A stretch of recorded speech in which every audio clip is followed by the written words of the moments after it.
what's happening in the Middle East. I wanted to know if you're like on the latest and greatest. I Well, don't think I that's can like really a follow. I just like oil price going down 20% up, 20% down, 20% up, 20% down. The peace, no peace. yeah. I don't know, man. I think I try not to listen to what the news anchors or the newspaper headlines are saying. I try to just stick to certain data sets, right? Like if a refinery is closed, how many container ships of oil are leaving the Straits of Hormuz and stuff like that. Because then there's less spin, right? Mm-hmm. From what I can tell, the oil price should be going bonkers, you know. Yeah. Even there was peace tomorrow, which it's a huge if. I don't think there's going to be peace for a while. I But think they're even pretty if, pissed off. Yeah. yeah, and even if peace were to break out tomorrow, to get everything back online, it's going to take a while, you know. You can't stop refineries and then flick them back on. From what I understand, right? I'm a tourist. I don't know. Just from reading what other Mm-hmm. so-called experts are saying. Yeah. The refineries can't be just switched back on. The wells that are pumping the oil, you can't just flick them back on because you Mm-hmm. need to get the pressure back up again. And if you haven't been pumping it, the oil, the crude that was kind of near the surface, drops back down again. So, and then you can imagine if you're an insurer or if you're somebody running the business, you're not going to go back to the super razor thin margins straight away, right? Because you're going to go, hey, I'm not going to sell my oil forward if 2 weeks from now it starts again. Then I'm short again. I'm short the oil I need to deliver, and I've just signed a massive contract. So everybody's going to hedge, and that hedge will cost a lot of money, Yeah. which will then increase the price. Or keep them up at least. So I was talking to someone and I was telling them that it gives me the feeling like we're in that moment. Like I remember that moment very clearly when I was traveling to China a lot for work. And then before needing to board a plane, I called my distributors in China saying, hey, so are we going to meet this customer in this factory? And they said, hey, why don't you just make a call on Zoom?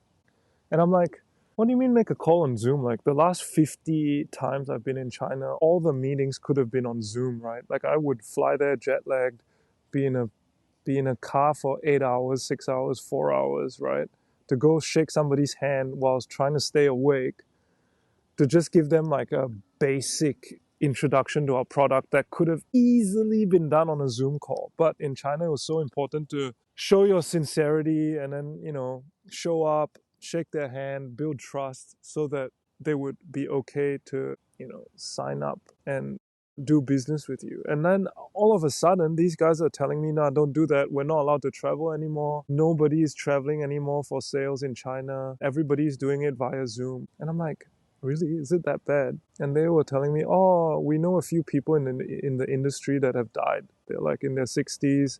They caught a cold. They got pneumonia. They died. And I was looking at all this while seeing, I don't know, 40 flights a day or 30 flights a day still leaving Wuhan to go to Europe and to go direct to the US, right? And I was looking at the price of the SPY, right? the S&P 500, the Dow Jones, the Nasdaq, European indices, and they were all making new highs while China was shutting down. And it just didn't make sense, right? Like that risk wasn't priced in. Like I saw it in front of my eyes that China was shut. So even if that virus didn't spread, the fact that China was shut should mean something, right? So yeah, that was a really good opportunity to buy some puts. And today I feel like we're kind of in the same similar moment, because complacency is super high. The SPY had a small dip on Monday and went up again. Yeah, everything's going up. Yeah, and the oil price, after all the news, when Asia opened on Monday, the oil price went up to what, 120? Like a 30% up day, and then by the end of the day, it was back. It was in the red. So I don't know. I think buying some oil calls and some SPY puts should be. I'm looking to do that anyway. Yeah. You How don't know about you? because I What mean do it's you think? so opaque what is happening. It seems right. There's the news headlines are sort of all sorts of back and forth. Right. There's some of the American officials saying that they've got like talks. Then the Americans start to condemn the Israelis for bombing infrastructure, and then the Iranians saying yeah that they're not gonna talk to these guys. They're gonna retaliate for this stuff.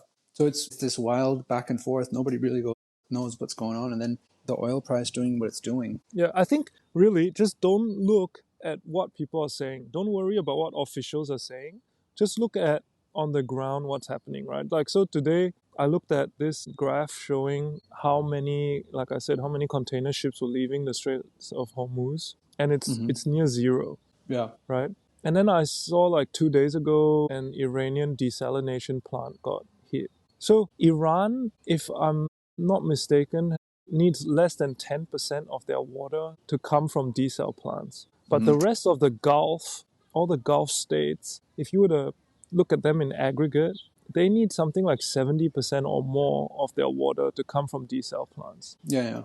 Makes sense. So, Iran has a lot of mountains, right? So they must also right, get right. some rain here and there. Right, and it's also a historic civilization, right? There have been people there for 5, 6, 7,000 years, depending on who you're asking. Whereas the Gulf states, they're all sort of modern states. You know, Dubai, Abu Dhabi, all these guys, Kuwait. Mm-hmm. They were all very sparsely populated regions, precisely because there was no water. Mm-hmm. So if push comes to shove, and Iran was to retaliate, like tooth for a tooth, eye for an eye, and desal plants get hit in these countries, they're looking at a massive depopulation sort of event, right? And you can't. How are you going to get water in there if the desal plants are hit and the straits are closed? Yeah, you need to do it fast. Yeah. So say, and no matter how fast, it's still months, right? It's not weeks. Mm. Yeah. So what happens when you get oil supplies shut in for months? Yeah. The last Yeah. time when there was an oil embargo in the 70s, the price of oil went up 4x. And they Yeah. were saying that the global supply of oil that was curtailed was something like 7%. Yeah. Today, it's at 20%. Yeah. I saw that. Yeah, it's true. And with all this like peace talk news that you're hearing, you need to also think about like how pissed off these guys must be. They just had like negotiations about the nuclear program, and They it get was sort bombed of during the negotiations. yeah, and they kill like the Pope of Shiite is or Sunni Islam. I don't know which one. I mixed these two Shiite, up, but Shiite. yeah. So they kill the guy equivalent to the Pope, and now the next leader, his son, whose wife and children they also killed. Like he must be like pretty pissed off, right? Like, and then the I Americans wouldn't sort of go for and have talks, right? Because you're distracting me. The last 3, 4 times I went for talks, you killed the negotiators. So why would I go yeah. for talks? Yeah. And then they're doing everything else sort of that is like signaling low trust, right? They're with the Gulf states, right? The Gulf states have invested heavily in America. In return, they've got protection, right? That protection isn't working because it just takes the Iranians with their like old missiles to just bomb everything. They can't protect their own military bases, and now they're taking away stuff from other countries that they've done this with, like South Korea, air defense systems. So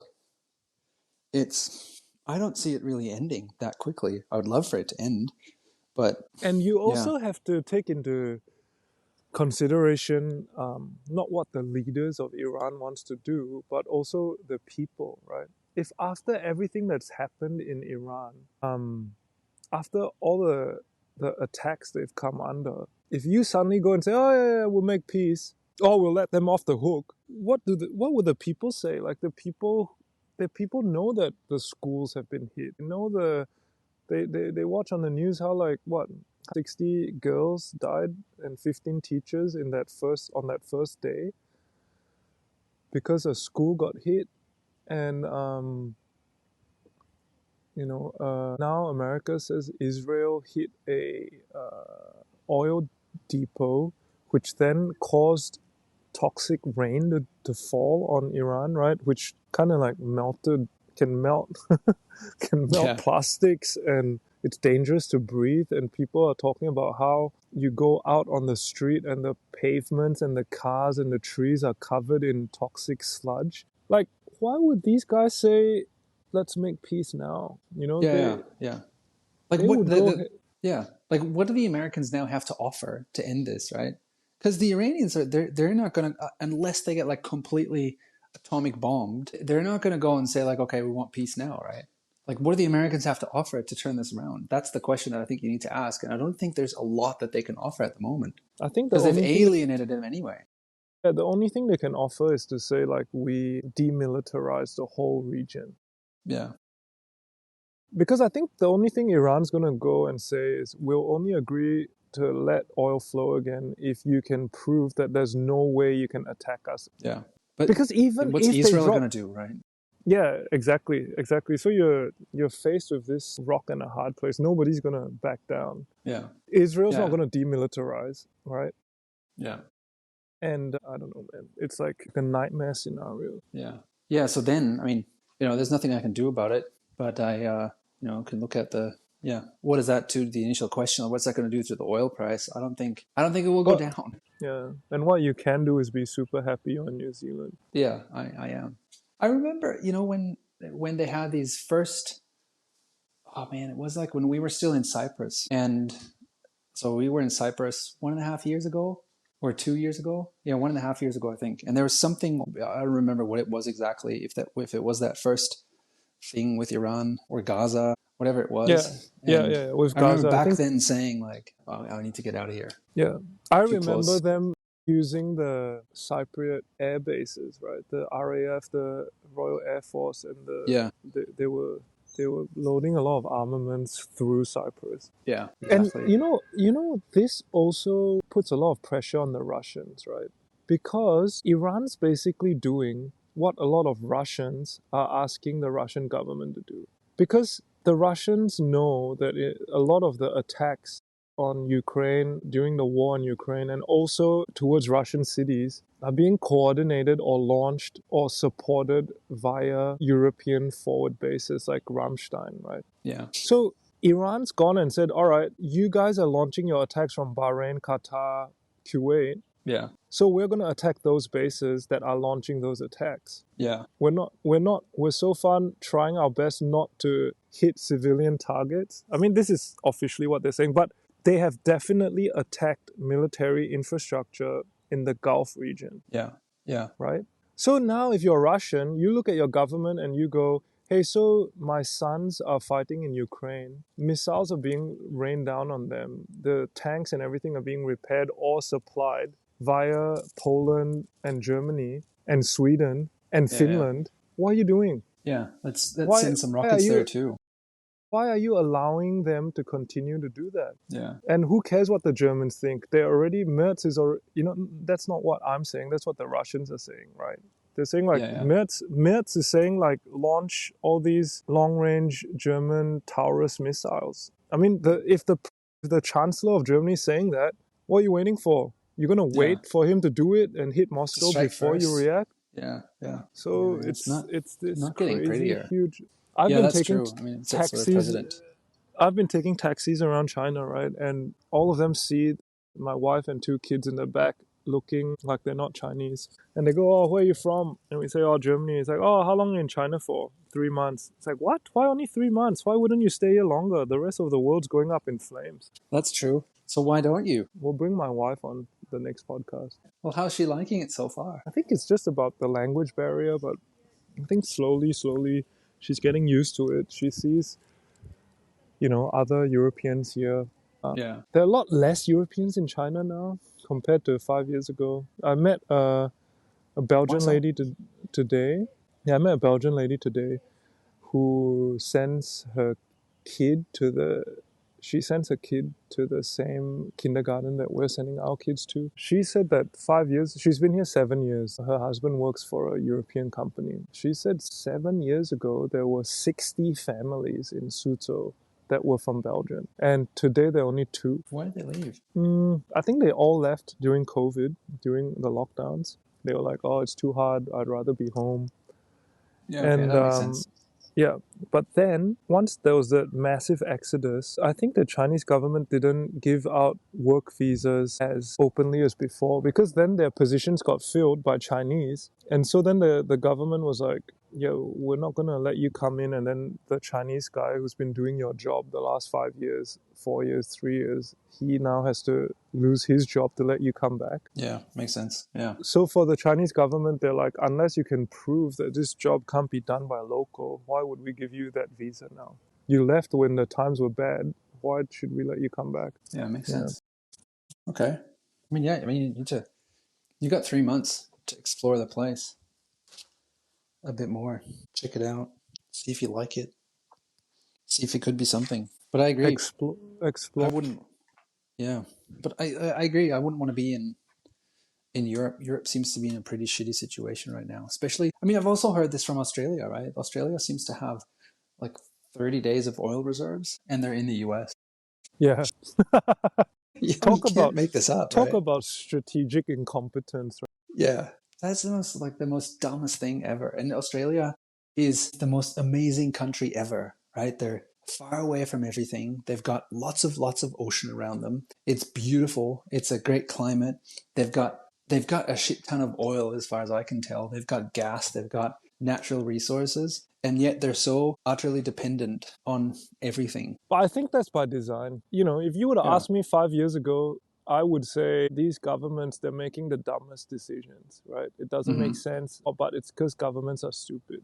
But now, after some time, I no longer struggle with that. I see that either your country is a vassal Yeah. or you're sovereign. You know, Yeah. so in the past, I would look at countries and governments and societies and kind of, look at them on a scale of how free are they in terms of how socialist are they, how capitalist are they, how much civil liberties do they have, and stuff like that. Nowadays, I just think about how sovereign Yeah. they really are, right? Yeah, If it's they're true. Yeah. sovereign, then I don't even really care that much if it's a monarchy, a democracy, whatever, right? I mean, don't talk to me about authoritarianism or, we saw during COVID that everyone's authoritarian, so it's more, does the government have their citizens' well-being as a priority or not?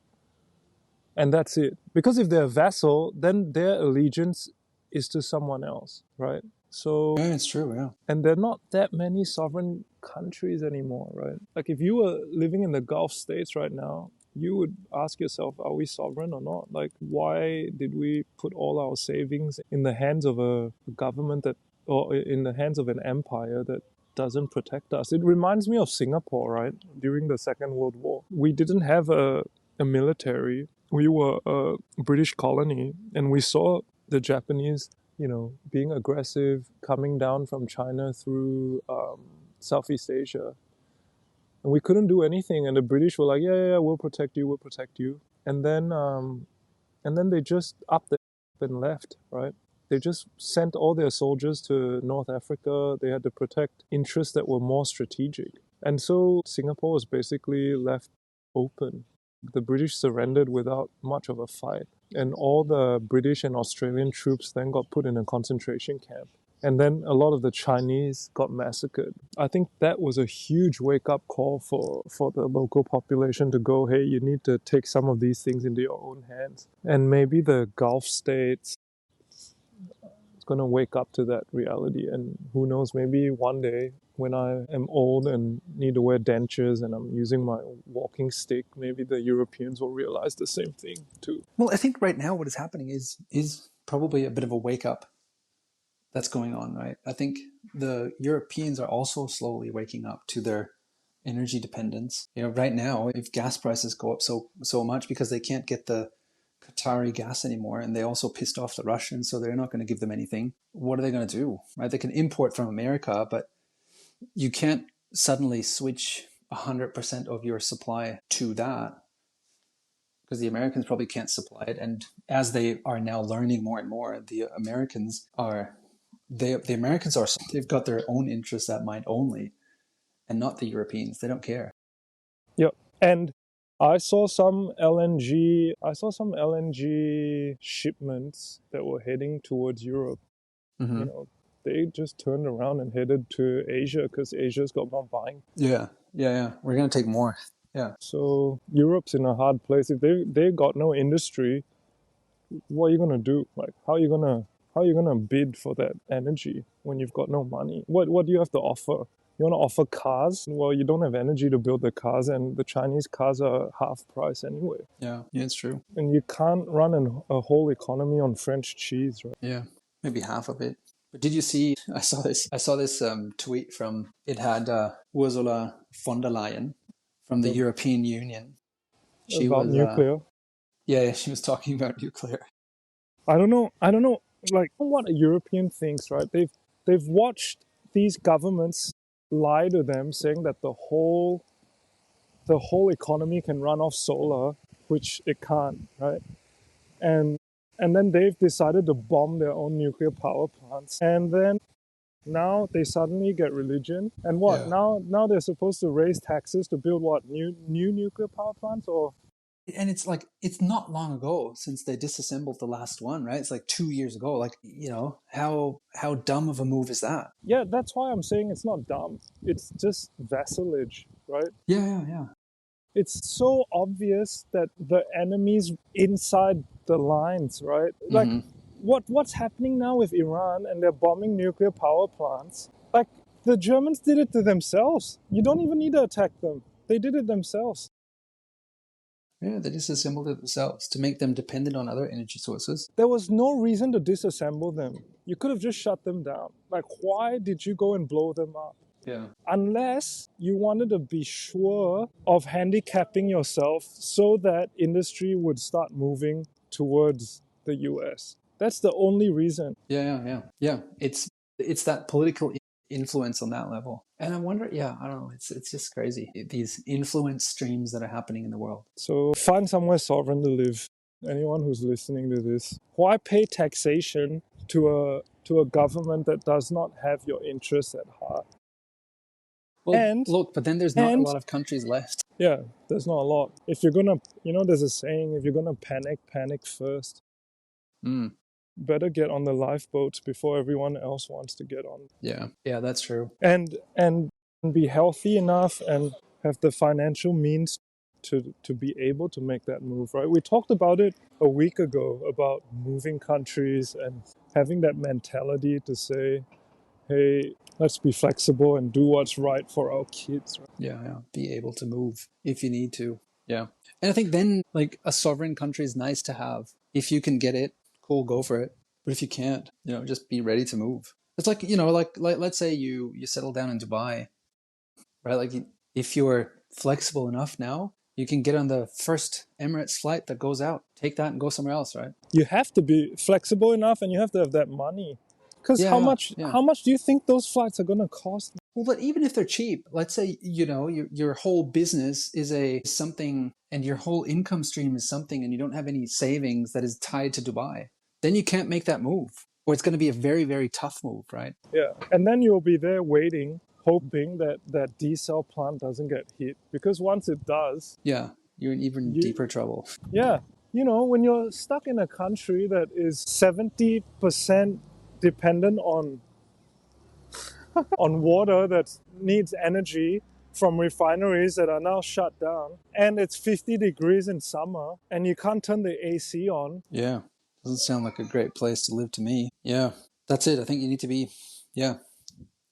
have that flexibility. I saw a tweet yesterday, I don't know if it's true or not, but apparently in Thailand now they're starting to ration petroleum, and they're telling people to just work from home now, don't travel. Yeah. So it's COVID again, right? COVID again, but now with energy. Yeah. Yeah, I haven't looked into what New Zealand is going to do. Obviously, I mean, there's no industry that's good, but lots of agriculture that might be reliant on diesel. At least electricity is fairly independent. That's good. New Zealand does a lot of natural gas and has hydro and thermal power. And I guess New Zealand will figure out, like, you guys have enough food and water.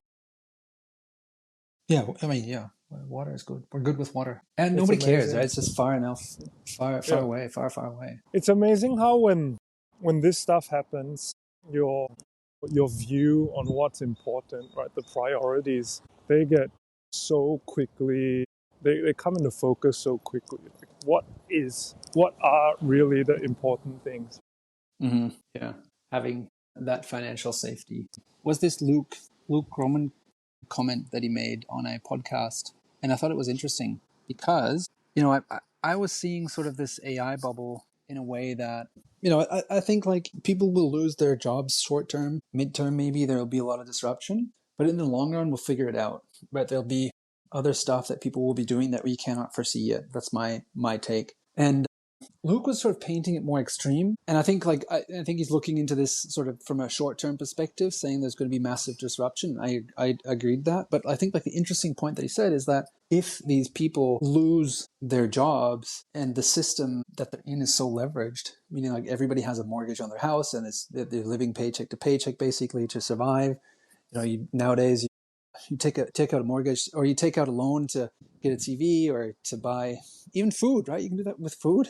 I heard like everything is so leveraged so that when you stop having an income, which is quite likely in the short to midterm with all these AI disruptions that we're going to have, that leverage is going to like cause a lot of harm. And I thought that was interesting, right? Not just the AI itself, the AI disruption, oh, people are going to lose their jobs, but the additional, since you're paycheck to paycheck, that just makes you blow up, default on your mortgage, default on other loans that you're having. So I guess I wanted to see what your take was on that. Oh, there he's gone.